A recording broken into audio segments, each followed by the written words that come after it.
नमस्कार, आदाब। मैं हूं रेहान और आप देख रहे हैं TNC live TV news channel. इस वक्त एक बार फिर से उत्तर प्रदेश के गोंडा ज़िले के एक ऐसे स्थान पर आए हैं, एक ऐसे व्यक्ति से मिलाने लाए हैं जो आने वाले समय में कहीं ना कहीं आपकी भी ज़रूरत पड़ेगी और आपकी ज़रूरत जो है वो हमेशा के लिए हो जाएगी। क्योंकि हम बात कर रहे हैं भारत में किसानों की, और किसानों की बात इसलिए कर रहे हैं क्योंकि भारत एक कृषि प्रधान देश है और कृषि प्रधान देश में अगर भारत का किसान सुरक्षित नहीं रहेगा, भारत की ज़मीन सुरक्षित नहीं रहेगी तो लोग सुरक्षित नहीं रहेंगे, और जब लोग सुरक्षित नहीं रहेंगे तो हमारा देश भी सुरक्षित नहीं रहेगा। कहीं ना कहीं उसी खतरे का शिकार हो जाएगा जिससे हमारी मिट्टी है, जिससे लोग जिस मिट्टी से हम अपने अनाज को पैदा करते हैं और जिसके लिए हमें भारत का कृषि प्रधान देश कहा गया है। हम बात करें ऑर्गेनिक खेती की, इसके पहले भी खबरों के माध्यम से हमने आपको दिखाया था कि ऑर्गेनिक खेती को बढ़ावा दिया जा रहा है और किस तरीके से बढ़ावा दिया जाना चाहिए। हमारे साथ में हम बताए थे कि आपको इंजीनियर अनवर हुसैन से मुलाकात करवाएंगे। अनवर हुसैन हमारे साथ में मौजूद हैं, उनसे हम जानेंगे कि आखिर ऑर्गेनिक खेती जो कंपोस्ट, जो बर्मी कंपोस्ट खाद है, उसको इस्तेमाल कैसे करें और किस तरीके से इनके दिमाग में ये प्लान आया कि भारत के किसानों में भारत की मिट्टी को, भारत के किसानों को कैसे बचाया जाए। सर, ये तस्वीरें जो हम इसलिए आपको खेत में लेकर आए हैं, थोड़ा और करीब आ जाइए इधर से।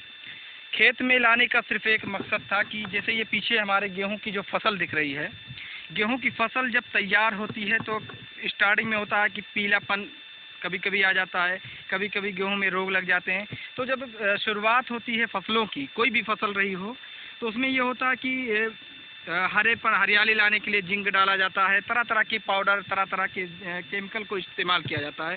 बर्मी कंपोस्ट में ऐसा क्या है कि मतलब एक ही चीज़ इस्तेमाल करो, सभी चीज़ों से मतलब मुक्ति मिल जाए सबको। सबसे पहले सबको मेरा नमस्कार, राम राम, आदाब। मेरा नाम अनवर हुसैन है। मैं बीटेक इलेक्ट्रॉनिक इंस्ट्रूमेंटेशन हूँ और मैं एक मल्टीनेशनल कंपनी में जॉब कर रहा हूँ जो कैंसर इंडस्ट्री से रिलेटेड है। अब बात आती है ऑर्गेनिक खेती की, तो जिसमें ऑर्गेनिक खेती हम लोग जो है जैविक खाद के ही द्वारा कर सकते हैं। तो जैविक खाद में आपका वर्मी कंपोस्ट खाद एक ऐसी खाद है जिसको जो वैज्ञानिकों ने, कृषि वैज्ञानिकों ने प्रमाणित किया है कि ये एक संपूर्ण खाद है, एक चमत्कारिक खाद है। क्योंकि ज़मीन के अंदर जो है 16 तत्व होते हैं, जो जिन तत्वों के नाते उसकी उर्वरकता बढ़ती है। तो उसकी उर्वरकता के बढ़ाने के लिए, उसकी उर्वरकता को बराबर रखने के लिए हमको जो है जैविक खाद की ज़रूरत है। क्योंकि आज के डेट में अगर आज हम सॉइल टेस्टिंग कराएंगे तो हमें लग रहा है कि तकरीबन 8 तत्व तो उसमें नहीं मिलेंगे। लेकिन जब हम खेती, कितने तत्वों की ज़रूरत होती है खेती की? देखिए, इसमें nitrogen, phosphorus, potash, manganese, boron, zinc, micronutrients, enzymes, बहुत सारे तत्व चाहिए होते हैं। तो जो हमारे जो ये वर्मी कंपोस्ट खाद है, ये वर्मी कंपोस्ट खाद एक 1500 प्रजाति के केचुए होते हैं, जिनमें से एक आइसिनिया फेटिडा केचुआ होता है, जिसके उत्सर्जन से जो गोबर के द्वारा कंपोस्ट तैयार की जाती है, जिसके उत्सर्जन से तकरीबन जो है इसमें सारे तत्व मिलते हैं।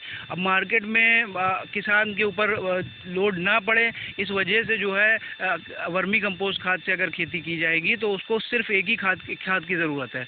क्योंकि लेकिन हम लोग 50 साल से करीबन केमिकल फार्मिंग करते चले आ रहे हैं, तो केमिकल फार्मिंग का एकदम से ख़त्म नहीं किया जा सकता है। तो हमको उसका एक बैलेंस बना करके चलना पड़ेगा कि हम वर्मी कंपोस्ट से खेती करें और उसके बाद उसकी टॉपिंग जो यूरिया है और डीएपी है, इनसे इसका मात्रा कम कर दें।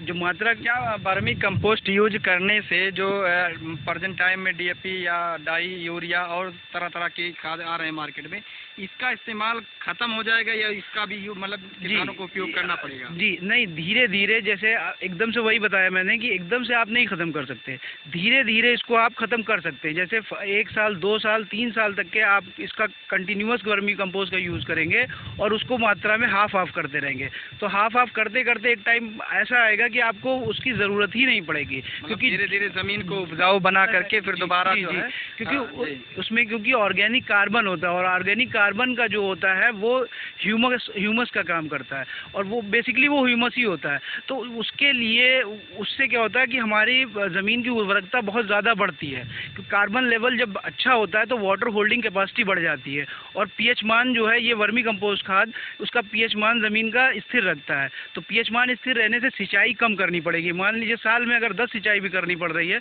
तो वो धीरे धीरे जब आप इसका कंटिन्यूअस यूज़ करेंगे तो सिंचाई हाफ हो जाएगी, तो किसान का कहीं ना कहीं पैसा बचेगा वो भी। और 20 तरीके की मार्केट में खाद आ रही है, उसकी कोई ज़रूरत नहीं है। हमारी उर्वरकता घटती चली जा रही है अगर केमिकल का यूज़ इसी तरीके से आगे होता रहा तो ऑब्वियसली मतलब अल्टीमेटली हमको आना ही पड़ेगा ऑर्गेनिक पे ही आना पड़ेगा, रासायनिक खेती को बंद करके बिल्कुल जैविक खेती पे। लेकिन बिल्कुल एकदम से नहीं खत्म किया जा सकता है, उसको धीरे धीरे खत्म किया जा सकता है। जैसे नेक्स्ट में मान लीजिए कि लगातार कंटिन्यूस हम 3-4 साल यूज़ किए, उसके बाद तो खत्म होना ही होना है। अगर किसान लगातार 4 सालों तक यूज़ किया तो उसके बाद तो खत्म हो ही जाएगा। जी जी बिल्कुल। उसके बाद में जो लगातार बीमारियां फैल रही हैं लोगों में, उससे भी बचा जा सकता है। एक इम्पॉर्टेंट सवाल है, अभी आपने परिचय के दौरान आपने बताया जो है कि आप इलेक्ट्रॉनिक्स और कैंसर डिपार्टमेंट्स में कुछ करते हैं। इलेक्ट्रॉनिक्स और कैंसर से आपको किसान के बारे में कहाँ से आपके दिमाग में आया कि आप किसानों के बारे में सोचने लगे? क्योंकि मैं कैंसर इंडस्ट्री में हूँ और मैं कैंसर की मशीन के पे इंस्टॉलेशन से रिलेटेड काम कर रहा हूँ, तो मुझे कैंसर पेशेंट्स से काफ़ी मैं वर्ल्ड वाइड मिलता रहता हूँ। तो वहाँ पे मुझे जो कैंसर देखने को मिला कि दुनिया में कैंसर बीमारी सबसे तेज़ी से सबसे ज़्यादा फैल रही है, जिसकी वजह जो समझ में आई कि ये खाना पीना से ही है, तो खान पान से ही है। तो हमारा खान पान जो है वो हम अनाज तो खेतों में उगाते हैं, तो ऑब्वियस है कि खेतों में जो हम फर्टिलाइज़र यूज़ कर रहे हैं वो कौन सा फर्टिलाइज़र यूज़ कर रहे हैं, तो अब हम केमिकल यूज़ कर रहे हैं तो हमको वो केमिकल ही मिल रहा है। अब कैंसर होता क्या है, कैंसर एक एबनॉर्मल ग्रोथ ऑफ टिश्यू है, तो वो एबनॉर्मल ग्रोथ केमिकल की वजह से ही हो रहा है। आज हमारे जो है अगर हम दूध भी ले रहे हैं तो उसमें भी यूरिया मिल रहा है। क्यों? क्योंकि हम बरसीन अगर उगा रहे हैं खेत में और वो हम चारा जो है भैंस को दे रहे हैं, गाय को दे रहे हैं, तो वो भी उसमें कहीं ना कहीं यूरिया जा रहा है, तो वो यूरिया ही हमको मिल रहा है। अच्छा, विदेशों में कितने देशों का अभी तक आप दौरा कर चुके हैं? कहाँ कहाँ पर ये आप देखे होंगे कि जैविक खेती का वहाँ पे भी प्रयोग हो रहा है, लोग उपयोग कर रहे हैं इसका? मुझे लग रहा है करीबन 25 से ज़्यादा देशों में मैं अब तक के जा चुका हूँ अपने प्रोजेक्ट्स को लेकर के। लेकिन मैं इससे एग्रीकल्चर से रिलेटेड नहीं, मैं अपने जो जॉब कर रहा हूँ उससे रिलेटेड। एग्रीकल्चर में तो ये हमने अभी स्टार्ट किया है, ताकि हम एक छोटी सी मुहिम शुरू करना चाहते हैं, अभियान जो गवर्नमेंट भी चाहती है कि किसान जागरूक हो, अपनी ज़मीनों को बचाए, अपने खेतों को बचाए और अपनी भूमि को बचाए। तो अब ये आपका जो प्लांट है, जो मान लीजिए आपने चंदापुर वजीरगंज के पास में आपने प्लांट डाला है, किसी और व्यक्ति को अगर इसकी ज़रूरत पड़ जाए कैसे उसको ये खाद उपलब्ध हो पाएगा? अब ये खाद उपलब्ध करने के लिए हम छोटे जो है किसानों के साथ हम मीटिंग्स करते हैं, गोष्ठियाँ करते हैं, लोगों से जाके मिलते हैं, उनको जागरूक करते हैं, उनको वर्मी कंपोस्ट के बारे में बताते हैं, उनको केमिकल फार्मिंग से क्या हानियाँ हैं वो बताते हैं और इससे क्या लाभ है वो बताते हैं। तो जिसके थ्रू वो लोग कहीं ना कहीं मोटिवेटेड हो रहे हैं। पहले किसानों ने, उनको भी प्रोडक्शन चाहिए, तो किसानों ने पहले जो है कुछ किसानों ने डाला अपने खेतों में, गेहूँ में, सरसों में और सब्जियों में डाला और उसका रिज़ल्ट बहुत अच्छा आया। तो अब खुद ब खुद लोग हमारे प्लांट तक चल के आ रहे हैं और मैं दुकानों पे भी बीज भंडार है, खाद भंडार है, उनको कांटेक्ट कर रहा हूँ। ज़्यादा दूरी के दुकानदार जी उनकी दुकानों पे, ताकि जो है किसानों को इजीली उपलब्ध हो पाए वहाँ से। जी। तो ये हैं इंजीनियर अनवर हुसैन, जो विदेश में रहते हैं, कैंसर डिपार्टमेंट देखते हैं और कई देशों का दौरा कर चुके हैं। इनको जब कैंसर के बारे में पता चला और बीमारियों के बारे में पता चला तो ये कहीं ना कहीं शोध करने लगे, खोज करने लगे कि आखिर ये बीमारियां आती कहाँ से हैं।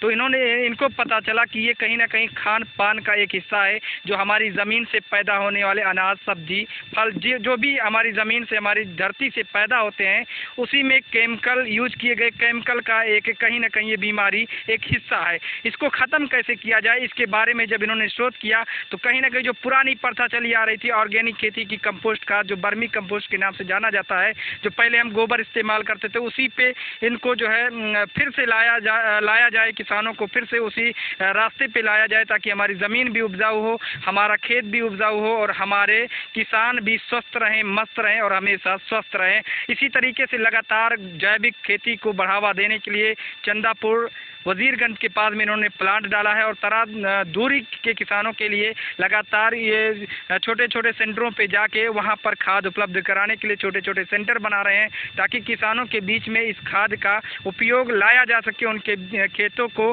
बढ़िया उपजाऊ बनाया जा सके। अगली खबरों में फिर से इसी जैविक खाद को लेकर और इसके और फायदों को लेकर, किस तरीके से इसका फायदा है, कहाँ नुकसान है, विस्तृत रूप से जानकारी देंगे उसी प्लांट से। तब तक के लिए बने रहिए TNC live TV news channel के साथ।